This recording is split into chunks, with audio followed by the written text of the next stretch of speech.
so come closer.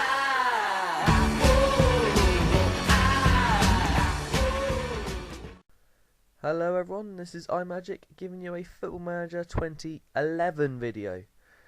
And in this video, I'm still continuing with Everton. You'd hope so. I haven't been sacked yet. And in this video, it's just going to have one game in it. And I'm pretty sure I lost. I don't know who it was against, but we lost, let's put it that way. And there's two things I'm going to talk to you about today, and that's the Premiership title and the El Classico. And yes, I do have to put up a rubbish Spanish accent whenever I have to say that. I'll start off with the Premiership first. Chelsea are back in it. Arsenal aren't, but Chelsea are. And especially after the Man United Arsenal result. I was quite shocked by that result, to be honest with you. You know, Man United should not be losing, really, to Arsenal. And they just seem to be so negative and lacklustre, especially up front and in midfield, where they're usually the strongest, if anything. Chelsea are looking strong again, very strong. And if they can get Fernando Torres firing, even now, he could make a huge difference. And if they can ever get Drogba and Torres to actually score a goal between them, it would be every Chelsea fan's dream and would really put up a challenge for the title. However, I personally think Man United have it in the bag. I think Man United will win the Premiership. They just got too much quality in that, and the manager's just top quality, isn't he? You know, if Man United score first at Old Trafford against Chelsea, I think it's this week, then I don't see Chelsea scoring, because Man United, like I said in the previous video, has always had this knack of closing out games. Like I said, they always win 1-0, unless they're winning 2-0 or 3-0. But you know what I mean. And I think even if Chelsea do score, I can't see Man United not scoring at Old Trafford. And I should have done my research, but I don't know who Man United have got. But I'd imagine it's someone fairly easy. And Chelsea have Newcastle and Everton. Now, the Newcastle game, I'd imagine, would be pretty straightforward.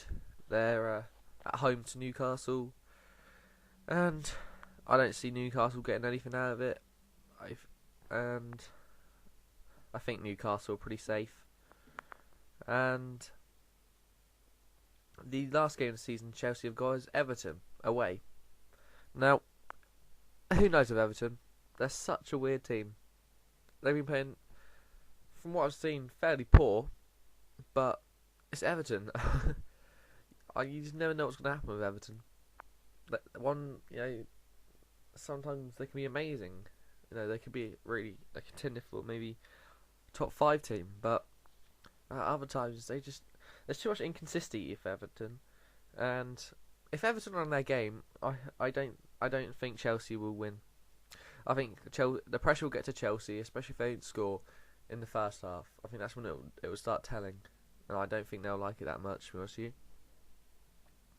Now, I wanted to go on about the El Classico, but I am just going to quickly check the Man United fixtures. Sort of want to see that.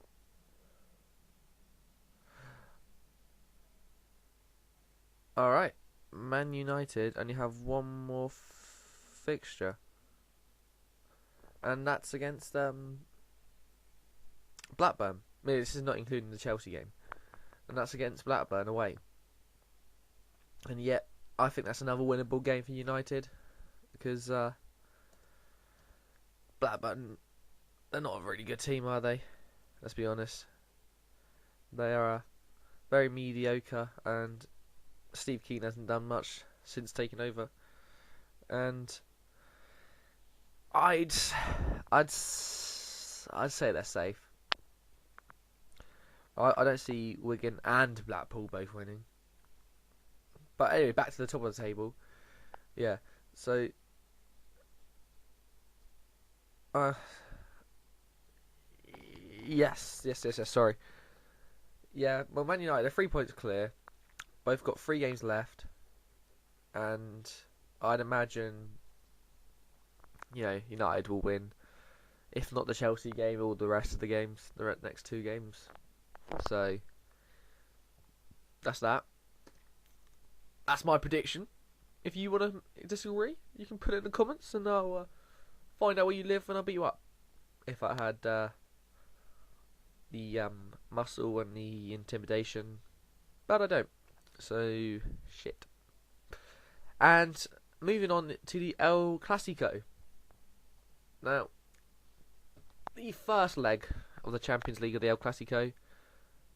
There's no point watching it, to be honest with you. It was so boring.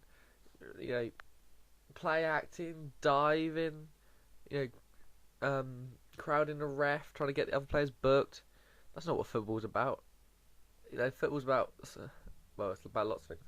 It's about, passing, scoring. Not about all that. That's just nonsense, to be honest with you. But I don't want to speak about the first leg, apart from Messi's second goal was absolutely out of this world. But the second leg was much better, actually, because Real Madrid wasn't so negative. They did attack Barca, but doing so, I thought they were very lucky to get a 1-1 draw. For starters, in my opinion, I don't know if he should have been sent off, but I think Diarra should at least had a booking, because he did so many fouls, and I've always thought that if you do, so many tackles in a game, you get booked for it. That's how I've always known it. And another person who I don't really tell you is Carvalho. I don't know how he stayed on the pitch, to be honest with you.